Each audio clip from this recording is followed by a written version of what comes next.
So perhaps the most exciting and memorable part of this great vision in the book of Revelation comes in chapters 21 and 22. And it's at this point the writer John shares with us some of the imagery and insights that he's received in this closing vision, a culmination of what will happen at the end of time. And what is promised at the end of time is a new heaven and a new earth. And one of the hallmarks of that new heaven and new earth is that the old order of things will have passed away. What does that mean? That means that the suffering that we experience in our world today will be no more. The pain that we experience in our world today will be no more. The injustices which we experience in our world today will be no more. The presence of death in our world today will be no more. And as a result of the loss of suffering and death, then there will be no more crying, no more tears, no more pain. For the old order of things has passed away.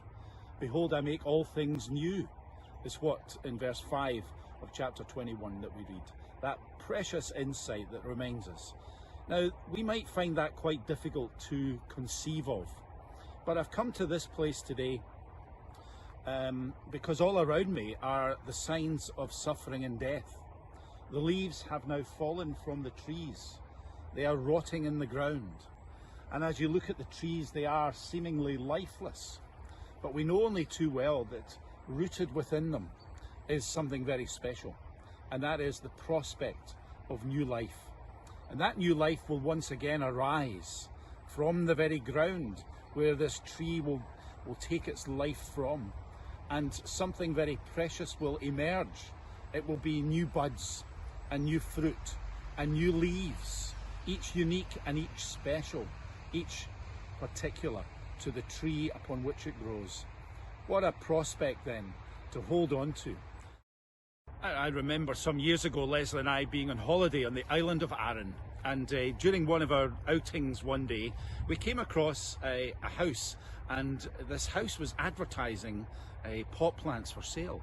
And they were advertising different kind of pot plants, not the usual things you find in garden centres. So we ventured in and decided we would splash out, big holiday treat, and that was we decided we would buy a hosta. Now, the hosta that we purchased looked brilliant, and we took it home to the man's garden in Glasgow, and we planted it in the garden.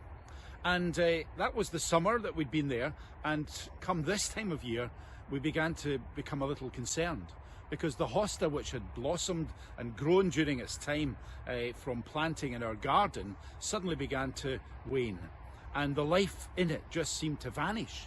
And more than that, the leaves died off, and more than that, the very fabric of the plant just seemed to cease to be. And we looked at it thinking, there's nothing left. What a waste. We'd spent £8 in this plant, and look at it, it had gone. Well, we kind of forgot about it as winter then came upon us. And as the early seeds of spring began to emerge around us in the garden, one morning we were outside and suddenly we noticed something emerging from the earth just where the old hosta had been. We'd left it in the ground thinking, well, that was a waste of money. Someday we'll dig it out. Well, we didn't need to, because lo and behold, the hosta began to spring some new shoots. And the fascinating thing was that when it was fully grown again, there was more hosta than there was before. And to a wee Scotsman like myself, I thought, what a great investment. You buy something at one level and then there's increase in it. It was a great investment. And as the years passed, that hosta filled that whole bed. We had to move all the other plants around it out in order to fill it. And for me, it's always been a precious reminder of the transformation that takes place during the winter season in the creation that we see around us. But more than that, it's also for me a great parable, a great insight and illustration of the life that is laid down in our lives when they come to their end, and the new life that God brings from it, even greater than what was there before. And as you look to the scriptures and discover just what God prepares for those who love him, that new life, that brand new life, is something which is beyond our wildest imaginings. We're invited to follow him on that journey, because we have a faith that isn't just personal and isn't just practical. We also have a faith which is perennial, but perennial with an extra bit. And that is, it's the brand new that emerges through it all. God is a God who does a brand new thing. And we can look to him on our journey through this life, with our suffering and with our pain, with our loss, in the knowledge that he is more than able to take our lives, committed to him, serving him, and in the end transformed by him into a place that's described as better by far. That's the great Christian hope that we live with today.